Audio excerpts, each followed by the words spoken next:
जय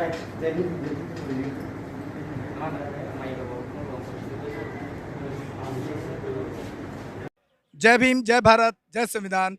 मैं Gautam Ratna Ambedkar nation channel से। और सबसे पहले तो बाबा साहब भीमराव अम्बेडकर जी के जन्मदिन पर पूरे देशवासियों और ख़ास तौर से बहुजन समाज और महिलाओं को मेरी तरफ से शुभकामनाएं और बाबा साहब भीमराव अम्बेडकर को नमन। और ये जो 14 अप्रैल है, हम किस वजह से सेलिब्रेट करते हैं, इसमें भी थोड़ा सा जाना ज़रूरी है।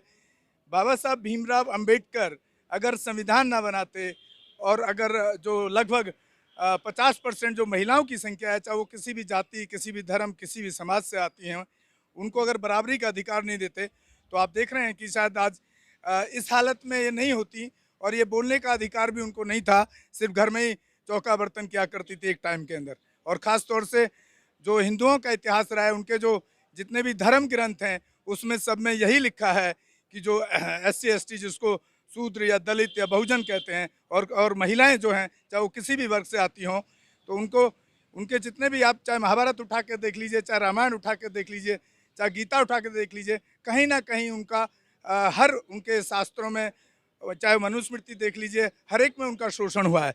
तो कुछ महिलाएं हैं हमारे साथ में और काफ़ी जागरूक लग रही हैं, जिस हिसाब से हमने उनको देखा भी यहाँ पर। बहुत अच्छा, वो गाने के रूप में भी बाबा साहब के गाने भी प्रेजेंट कर रही थी और नारे भी लगा रही थी। तो हमें लगा कि उनसे बात करना चाहिए कि बाबा साहब के बारे में क्या क्या वो जानती हैं, कितना नॉलेज है और यहाँ पर क्यों आई हैं।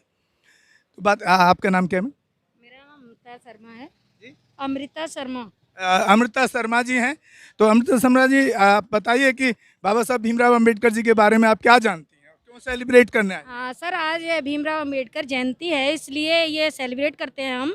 और सर, जरूरी नहीं है कि दलित समाज से ही लेडी हो वो ही इस प्रोग्राम को सेलिब्रेट। मैंने बोला कि 50% पूरे देश की महिलाएं हैं जिनको उन्होंने अधिकार देने का काम किया। मैंने पहले ही बोला ये बात। एक्चुअली मैं शर्मा हूँ, तो दलित समाज ऐसा नहीं है, लेकिन एक लेडीज को जो उन्होंने मान सम्मान दिया। आज से 100 ईयर पहले भी ऐसी महामारी आई थी जो बाबा भीमराव अम्बेडकर ने उनका उपचार किया था और बहुत सारे लोगों को इस बीमारी के बारे में बचाया भी था और जागरूक किया था। जबकि उनको भी ऐसा बोला गया था कि अगर इनको छुएंगे तो हमें बीमारी होगी। नहीं, जैसे कोरोना है उसी तरीके से एक बीमारी आई थी 100 ईयर पहले, और भीमराव बाबा साहब ने और उनके परिवार ने उस बीमारी में जो सहयोग किया था, वो हम लोगों को इस बीमारी में भी सहयोग करना चाहिए, जैसे कि उस टाइम भीमराव जी ने किया था। ये एक मैसेज था उनका, और हम समाज को सबको एकजुट होकर काम करना चाहिए। तो आप सुन रहे थे अमृता शर्मा जी ने, तो उन्होंने एक एग्जाम्पल दिया कि जिस तरह से एक आज कोरोना महामारी की बात हो रही है, एक टाइम में एक बीमारी थी अछूत की बीमारी, उसी पर आप कह रही थी शायद, कि अगर आप किसी दलित को या SC ST को छुएंगे तो आप अछूत हो जाते हैं।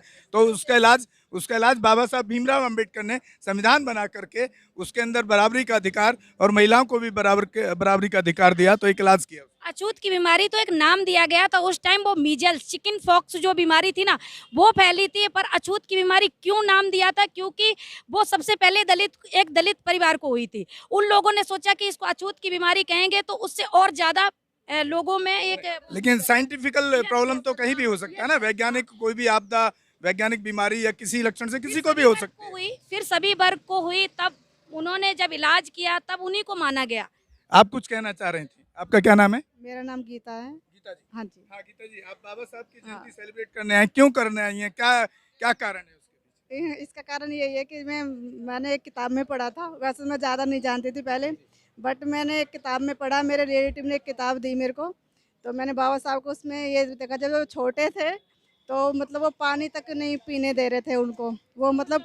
हाँ, स्कूल में भी स्कूल में भी पीछे बैठा दिया जाता था, स्कूल में पानी नहीं पीने दिया जाता। बिल्कुल, मतलब मेरे को उसको देख कर एकदम रोना अपनी बिरादरी पे ये आया कि देखो हम इतने सबको सब कुछ मानते हैं, फिर भी एक हमें भी जागरूक होना चाहिए। ज़्यादा चलो हम जैसे भी समाज में आए, हमें समाज का तो हमें करते ही हैं, समाज का करते, तभी हम बाबा साहब से पीछे हैं। और मेरा कहने का मतलब यही है कि हम जितना भी हम जागरूक रहना चाहिए, लोगों को जागरूक करना चाहिए, महिलाओं को जागरूक करना चाहिए। और मैं जहाँ तक समझता हूँ, संवैधानिक जो अधिकार हैं, चाहे वो महिलाओं के हैं या किसी। जी, पढ़ी है, तब से मैं अपनी बहनों को भी यही बता दी, भाई हमारे बाबा साहब को भी मानो, चलो ठीक है, मान रहे हो ना, हम देवी दुर्गा कोई माने, इनके साथ माने, तो बाबा साहब का एक ज्यादा नहीं, दिल में इतनी सी भी जगह रहेगी ना इनकी, वो भी बहुत है। तो इतनी हमारे मतलब वो मानती हैं, बहुत लोग मतलब लेडीज हैं जो मेरी बिरादरी के हैं, वो मानती हैं। और आप भी कुछ कहना चाह रहे नहीं, मैं कुछ नहीं कहूँगी। मेरा नाम सीमा है। मैं बस बाबा साहब को मानती हूँ, बाकी और किसी को नहीं मानती हूँ। सीमा जी कह रही हैं कि बाबा साहब के अलावा किसी को नहीं मानती हैं। मैं आपको थोड़ा सा ज़रूर बताना चाहूँगा आपको भी कि बाबा साहब भीमराव अंबेडकर ने जब वो कास्टिंग सिस्टम को ख़त्म नहीं कर पाए प्रैक्टिकल रूप में, आज भी ख़त्म नहीं है, आप भी ब्राह्मण समाज से हैं शर्मा जी, मैडम आप भी जानती हैं, आज भी ख़त्म नहीं हुआ है।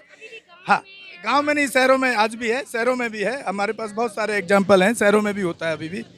तो बाबा साहब ने एक 22 प्रतिज्ञाएं लोगों को एक जीने का तरीका दिया था, जिसमें उन्होंने 22 प्रतिज्ञाओं में कहा है कि जितना जल्दी आप अंधविश्वास, पाखंड, पूजा और देवी देवताओं को अगर मानना छोड़ देंगे और साइंटिफिकल जो वैज्ञानिक जीवन है और तर्कशील जीवन है उस पर अगर चलने का काम करेंगे तो आप एक अच्छा जीवन जी सकते हैं, अच्छे काम कर सकते हैं। और इस जो जातिवादी जो हमारे मैं तो जातिवाद को एक आतंकवाद के रूप में देखता हूँ कि वो किसी लोग, हमारे यहाँ की सरकारें कहती है कि पाकिस्तान आतंकवादी है। मुझे लगता है कि यहाँ का जो जातिवाद है वो आतंकवादी नहीं है।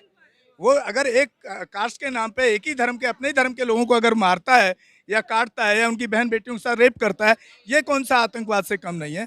तो बाबा साहब ने जो 22 प्रतिज्ञाएं दी वो इसीलिए दी थी कि आप जितना जल्दी इस जो अंधविश्वास है, खास तौर से पूजा और इन सब चीज़ों से बाहर निकल जाएंगे और बाबा साहब को पढ़ेंगे, उनके आइडियोलॉजी को पढ़ेंगे। आपने देखा होगा लोग गीता पढ़ते हैं, रामायण पढ़ते हैं, या मुस्लिम है तो कुरान पढ़ते हैं, क्रिश्चियन है बाइबल पढ़ते हैं। अगर आपसे पूछा जाए तो उनके बहुत सारे श्लोक आपको भी याद होंगे जो जिस धर्म से बिलोंग करती हैं। अगर मैं आपसे पूछूं कि आपने संविधान पढ़ा तो कोई ये नहीं कहता है संविधान पढ़ा है, लेकिन मैं समझता हूं कि संविधान पढ़ना बहुत ज़रूरी है। और संविधान में तो बहुत बार ये डिमांड और ये रखते हैं हम सरकार के सामने भी कि पहली नहीं तो कम से कम 6ठी क्लास से संविधान को कंपलसरी हर क्लास में सरकार को करना चाहिए, ताकि हर आदमी को अपने फंडामेंटल राइट्स, जो उनके मौलिक राइट्स हैं, वो उनको पता होने चाहिए।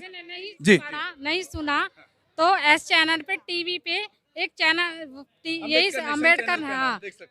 अम्बेडकर का सीरियल आता है, वो देखो। नहीं, हमारे चैनल पे भी देख सकते हैं। कल हमने देखा उसकी जो दूसरी माँ है अपने बच्चे को कितना परेशान करती है, यहाँ तक कि उसके छोटी बहन की जो भूख होती है वो तक फाड़ देती है। भीमराव ने अपने कपड़े बेचकर उसके लिए, अपनी बहन के लिए बुक खरीद के लाए, जिससे कि वो उसकी बहन भी पढ़ सके। वो चाहते हैं कि जितनी भी लेडीज है या चाहे कितने भी लोग हैं सब पढ़े, किसी को शिक्षा का जिसका अधिकार ना मिला हो उनको सबको अधिकार दिया जाए। ये देखकर उसकी माँ को अभी तक ये असर नहीं पड़ा कि भीमराव कितनी परेशानी झेल कर, अपने माँ बाप को देखकर किसी को ये परेशानी नहीं झेलनी आ रही कि वो अपनी माँ बाप को छोड़कर, सब चीज़ छोड़कर ये परेशानी झेल रहा है, मगर उसकी दूसरी माँ को अभी तक आँख नहीं खुली कि इस चीज़ को देखकर हम होश में आ जाए। आप यूट्यूब देखते हैं तो मैं आपसे आशा करता हूं कि आप चैनल का नाम नोट कर लीजिए, अम्बेडकर नेशन, और आप देखेंगे तो वहां पर बाबा साहब से, उनके जीवन के साथ में जो जो घटनाएं हुई हैं उन सब पर हम प्रकाश डालने की कोशिश अपने चैनल के माध्यम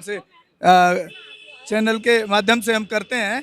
तो आप ये अम्बेडकर नेशन को यूट्यूब पे आप देख सकते हैं, अम्बेडकर नेशन चैनल डाल करके। तो आपको बाबा साहब के बारे में जो जानकारी नहीं होगी, उनके पूरे जीवन से रिलेटेड उनका एक फीचर फिल्म है 3 सवा 3 घंटे का, वो भी आप हमारे चैनल पे देख सकती हैं। उससे आपको और ज़्यादा जानकारी मिलेगी। और कुछ आप कुछ बोलना चाहते हैं? ठीक है मैडम, और कुछ कहना चाहते हैं आप कुछ? तो देखिए सबसे बड़ी बात है कि ये ग्रामीण महिलाएं, ये जिस एरिया में रहती हैं दिल्ली के अंदर भी बहुत ग्रामीण क्षेत्र है। तो एक चिल्ला गांव है, इस दिल्ली के अंदर है, पटपड़गंज के नियर बाई, वहाँ पर ग्रामीण एरिया में रहती हैं। लेकिन अब खुशी की बात यह है कि ये जागरूक हो रही हैं और बाबा साहब को कहीं ना कहीं से, चाहे वो कहीं सीरियल में देख रही हैं या यूट्यूब चैनल के माध्यम से या पढ़ने की कोशिश कर रही हैं, तो एक बहुत अच्छा महिलाओं के अंदर एक जागृति आ रही है और एक बहुत अच्छा पॉजिटिव और एक प्लस पॉइंट है, प्लस कदम है कि महिलाएं जागरूक हो रही हैं। इसी के साथ विदा लेते हैं। मैं गौतम रत्ना, अम्बेडकर नेशन चैनल से। एक बार जय भीम का नारा जोर से लगा। जय भीम, जय भारत। एक बोलो। चलिए, बहुत बहुत धन्यवाद, बहुत बहुत धन्यवाद। बुद्धं शरणं गच्छामि बुद्धं। अंबेडकर नेशन चैनल आर्थिक समस्या से गुजर रहा है। अगर आप बहुजन समाज में बाबा साहेब अंबेडकर और तथागत बुद्ध की विचारधारा को अधिक से अधिक लोगों तक पहुंचाना चाहते हैं तो हमें आर्थिक सहयोग प्रदान करें, ताकि हम अपने चैनल के माध्यम से देश विदेश में समता, बंधुता, एकता और संवैधानिक अधिकारों को ज्यादा से ज्यादा लोगों तक पहुंचा सकें। आप अपनी सहायता राशि नीचे लिखे खाते में जमा करा सकते हैं। खाता धारक गौतम रत्न, खाता संख्या 316957686551, IFSC कोड SBIN 0060336, बैंक भारतीय स्टेट बैंक। आप हमारे बैंक खाते का विवरण स्क्रीन पर भी देख सकते हैं।